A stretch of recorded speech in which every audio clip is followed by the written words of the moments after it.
আপনি জেনে বুঝে গুনাহ করবেন আর মাপ চাইতে থাকবেন, গুনাহ করবেন আর মাপ চাইতে থাকবেন।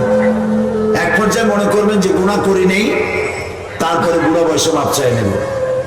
এরকম যদি হয় তাহলে এই ধরনের তওবা নিয়ে যারা তামাশা করে, তওবার দরজা তাদের জন্য নয়।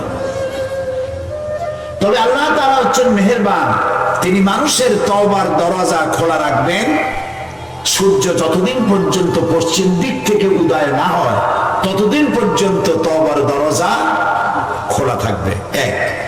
দুই নম্বরে, তওবার দরজা বন্ধ হবে একজন মানুষের জন্য তখন যখন সে মার্জে মওতে মুবতালা হবে এবং মৃত্যুর কারণে তার গলা দিয়ে গড় গড় করে আওয়াজ আসতে থাকবে, সেই পর্যন্ত তওবা দরজা খোলা থাকবে। কিন্তু যখন মরণের যন্ত্রণা শুরু হয়ে গেল, গড় গড় করে আওয়াজ বেরোতে থাকলো, তারপরেও যদি তওবা না করে তাহলে আর তওবা থাকলো না। এই পর্যন্তই আল্লাহ তার তওবার রাস্তা খোলা রাখেন।